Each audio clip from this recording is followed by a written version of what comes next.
Good morning students. अज असी गणित विषय के चौथी क्लास का अध्याय 2 का अभ्यास नंबर 2.1 करन जा रहे हैं। बच्चों तुसी पहला जोड़ ते घटाओ कालम विधि राही सीखी हैगी है। अज आपां जोड़ अते घटाओ तुहानू संख्या रेखा ते करना दसांगे। ठीक है बच्चों, ते ध्यान नाल तुसीं सुनना हैगा कि संख्या रेखा ते संख्यावां नू किवें जोड़दे हैं ते किवें घटांदे हैं। ठीक है, उस तो पहला तुहानू कुछ गल्लां दा जानकारी होनी बहुत जरूरी है। सब तो पहला कि संख्या रेखा हुंदी की है, संख्या रेखा ते जोड़ किदां कीता जांदा है, यह सब सिखाने लई तुहानू कुछ तुहानू सारी ही वीडियो ध्यान नाल देखनी है। ठीक है जी, सब तो पहला संख्या रेखा दी मदद नाल जोड़। अज आपां करांगे संख्या रेखा दी मदद दे नाल जोड़ अते घटाओ। साडा जो टॉपिक है अज दा चौथी क्लास दा एक्सरसाइज 2.1 संख्या रेखा दी मदद दे नाल जोड़ अते घटाओ करनी हैगी है। ठीक है, सब तो पहला सानू यह पता होना चाहिए है कि संख्या रेखा की हुंदी है। ठीक है, संख्या रेखा बेटा संख्या रेखा वह रेखा है जिस उपर संख्यावां नू खब्बे तो सज्जे वधदे क्रम विच लिखिया जाता है। संख्या रेखा वह रेखा है जिस विच संख्यावां नू खब्बे तो सज्जे वधदे क्रम विच लिखिया जाता है। ठीक है, रेखा तुहानू पता है कि रेखा जिहड़ी हुंदी हैगी है उसका कोई भी अंतिम बिंदु नहीं होंदा। जिवें कि देखो यह एक रेखा हैगी है। ठीक है, यह एक रेखा, इस विच आपां ने संख्या नू खब्बे तो सज्जे वधदे क्रम ते लिखन चलना हैगा। जीरो तो स्टार्ट करके जिवें 0 1 2 3 4 5 6। ठीक है बच्चों, संख्या रेखा विच इस गल का ध्यान रखना हैगा कि संख्या रेखा दा कोई रेखा जो है उसका कोई भी अंतिम बिंदु नहीं होंदा। नंबर 1 गल का ध्यान। नंबर 2 जो आपसी संख्यावां की दूरी रखनी हैगी आपस वो बराबर होनी चाहिए है। ठीक है जी, जिवें देखो जी 0 तो 1 का गैप बराबर हैगा, 1 तो 2 का इदा बराबर। और देखो कि खब्बे तो सज्जे वधदे क्रम विच हुंदा हैगा। ठीक है, जे आपां इसनूं सज्जे तो खब्बे नूं जाइए तो घटदे क्रम दे विच हुंदा है। संख्या रेखा दा इत्थों सानूं परिभाषा मिल गई हैगी है, संख्या रेखा जिस उपर संख्यावां नूं खब्बे तो सज्जे वधदे क्रम विच लिखिया जाता है। ठीक है, तो मान लो कि अज सानूं सवाल आ गया हैगा कि 4 अते 2 दा 4 अते 2 दा जोड़ संख्या रेखा दी मदद नाल करो। ठीक है जी, आपां किदां करांगे 4 अते 2 का जोड़ संख्या रेखा की मदद नाल। सब तो पहला की करना है कि 0 तो आपां यह मान लेना कि 0 साडा घर है।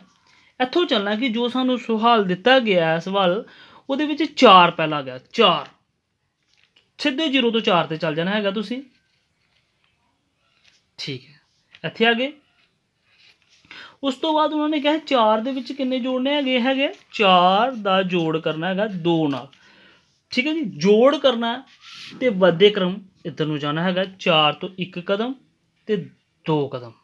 ठीक है जी, कितना बन गया 4 ते 2 6। यह साडा आंसर आ गया कि 4 दे विच 2 जो संख्या रेखा ते जोड़ते हाँ इस तरीके नाल भी आंसर कितना आंदा 6। ठीक है जी, इस तरह एक सवाल होर है कि जे सानू एक सवाल होर आ गया संख्या रेखा की मदद नाल 6 अते 3 का जोड़ करो। 6 अते 3 का जोड़ करना, फिर तो आपां की करांगे एक संख्या रेखा बनावांगे। ठीक है जी, संख्या रेखा ठीक 0 तो स्टार्ट करके 1 2 3 4 5 6 7 8 9 ते 10। ठीक है, ਜੋੜ ਕਿਹਦਾ ਕਰਨਾ ਹੈਗਾ 6 ਅਤੇ 3 ਦਾ। ਠੀਕ ਹੈ ਜੀ। ਪਹਿਲਾਂ ਸਭ ਤੋਂ 0 ਤੋਂ ਚੱਲ ਕੇ 6 ਤੇ ਪਹਿਲੀ ਸੰਖਿਆ ਸਾਡੀ 6 ਹੈਗੀ। ਹੁਣ ਅੱਗੇ ਕੀ ਹੈਗਾ ਕਿੰਨੇ ਜੋੜਨਾ ਹੈਗਾ 3 3 ਕਦਮ ਅੱਗੇ ਜਾਣਾ ਜੋੜ ਕਰਨਾ ਤੇ 3 ਕਦਮ ਅੱਗੇ ਜਾਣਾ ਹੁਣ। ਠੀਕ ਹੈ ਜੀ। ਖੱਬੇ ਤੋਂ ਸੱਜੇ ਕਿਉਂਕਿ ਸੱਜੇ ਤੋਂ ਖੱਬੇ ਤੋਂ ਸੱਜੇ ਹੀ ਵਧੇ ਕ੍ਰਮ 'ਚ ਜਾਣਾ ਹੈ 1 2 ਤੇ 3। ਠੀਕ ਹੈ ਜੀ। ਇਹ ਆਪਾਂ ਪੁੱਜ ਗਏ 9 ਤੇ ਸਾਡਾ ਉੱਤਰ ਕਿੰਨਾ ਆ ਗਿਆ 9। ਇਹ ਤੇ ਹੋ ਗਏ ਬੱਚਿਓ ਸਾਡਾ ਜੋੜ ਦੇ ਸਵਾਲ। ਜੇ ਸਾਨੂੰ ਸੰਖਿਆ ਰੇਖਾ ਤੇ ਘਟਾਓ ਕਰਨੀ ਹੈ ਤੇ ਉਹਦੇ ਲਈ ਦੇਖੋ ਜੀ ਸੇਮ ਇਸੇ ਤਰ੍ਹਾਂ ਮੰਨ ਲਓ ਕਿ ਸਾਨੂੰ ਸਵਾਲ ਆ ਗਿਆ ਹੈਗਾ ਕਿ ਸੰਖਿਆ ਰੇਖਾ ਦੀ ਮਦਦ ਨਾਲ 6 ਅਤੇ 3 ਦੀ ਘਟਾਓ ਕਰੋ। ਠੀਕ ਹੈ ਜੀ। ਹੁਣ ਸਾਨੂੰ ਆ ਗਿਆ ਹੈ ਕਰਨਾ ਕੀ ਹੈ ਘਟਾਓ 6 ਅਤੇ 3 ਦੀ। ਪਹਿਲੇ ਸਵਾਲ ਦੇ ਵਿੱਚ ਆਪਾਂ ਨੇ 6 ਅਤੇ 3 ਦਾ ਜੋੜ ਕੀਤਾ ਹੈ। ਹੁਣ ਆਪਾਂ ਨੇ ਸੰਖਿਆ ਰੇਖਾ ਤੇ 6 ਅਤੇ 3 ਦੀ ਘਟਾਓ ਕਰਨੀ ਹੈ। ਤੇ ਸਭ ਤੋਂ ਪਹਿਲਾਂ ਫਿਰ ਤੋਂ ਸੰਖਿਆ ਰੇਖਾ ਬਣਾਈ 0 ਤੋਂ ਗਿਣਤੀ ਸਟਾਰਟ ਕਰਕੇ ਆਪਾਂ ਨੇ ਠੀਕ ਹੈ ਸੇਮ 10 ਤੱਕ ਲੈ ਗਏ। ਸਭ ਤੋਂ ਪਹਿਲਾਂ ਸਾਡਾ ਪਹਿਲੀ ਸੰਖਿਆ 6 0 ਤੋਂ ਆਪਾਂ ਆ ਗਏ 6। ਠੀਕ ਹੈ। ਹੁਣ ਬੱਚਿਓ ਧਿਆਨ ਰੱਖਣਾ ਹੈ 6 ਤੇ। ਠੀਕ ਹੈ ਜੀ। ਫਿਰ ਆਪਾਂ ਨੇ ਹੁਣ ਧਿਆਨ ਰੱਖਣਾ ਹੈਗਾ ਇਹ 7 ਤੇ ਆ ਗਈ 6 ਤੇ ਆਉਣਾ। ਠੀਕ ਹੈ ਜੀ। ਦੇਖੋ ਜੀ ਧਿਆਨ ਅੱਗੇ ਕੀ ਰੱਖਣਾ ਹੈਗਾ ਇੱਥੇ ਸਾਡਾ ਜਿਹੜਾ ਇਸ ਵਾਰ ਸਾਨੂੰ ਕਿਹਾ ਘਟਾਓ ਕਰਨੀ ਹੈ। ਘਟਾਓ ਕਰਨ ਵੇਲੇ ਪਿੱਛੇ ਨੂੰ ਜਾਣਾ ਅੱਗੇ ਨੂੰ ਨਹੀਂ ਜਾਣਾ ਖੱਬੇ ਤੋਂ ਸੱਜੇ ਨਹੀਂ ਜਾਣਾ। ਹੁਣ ਪੁੱਠਾ ਹੋ ਗਿਆ ਹੈਗਾ ਸੱਜੇ ਤੋਂ ਖੱਬੇ ਨੂੰ ਜਾਣਾ 3 ਕਦਮ ਪਿੱਛੇ 1 2 ਤੇ 3। ਠੀਕ ਹੈ ਜੀ। ਇਹ ਜਵਾਬ ਆ ਗਿਆ ਸਾਡਾ 3। ਠੀਕ ਹੈ। ਇਸੇ ਤਰ੍ਹਾਂ ਬੇਟਾ ਤੁਸੀਂ ਘਰ ਬੈਠ ਕੇ ਵੀ ਇਹਦੇ ਨਾਲ ਦੇ ਸਵਾਲ ਕਰ ਸਕਦੇ ਹੋ। ਮੈਂ ਤੁਹਾਨੂੰ ਘਰ ਦੇ ਲਈ ਕੁਝ ਸਵਾਲ ਦੇਣਾ ਹੈ ਤੁਸੀਂ ਘਰ ਕਰਨੇ ਹੈਗੇ ਆ ਹੋਮਵਰਕ। ਠੀਕ ਹੈ ਜੀ। ਜੋੜ ਕਰਨਾ ਤੁਸੀਂ 5 ਤੇ 8 ਦਾ ਤੇ 4 ਤੇ 5 ਤੇ 3 ਦਾ 4 ਤੇ 5 ਦਾ। ਠੀਕ ਹੈ। ਸੰਖਿਆ ਰੇਖਾ ਤੇ ਕਿਹਦੇ ਕਰਨਾ ਹੈਗਾ ਸੰਖਿਆ ਰੇਖਾ ਤੇ। ਔਰ ਘਟਾਓ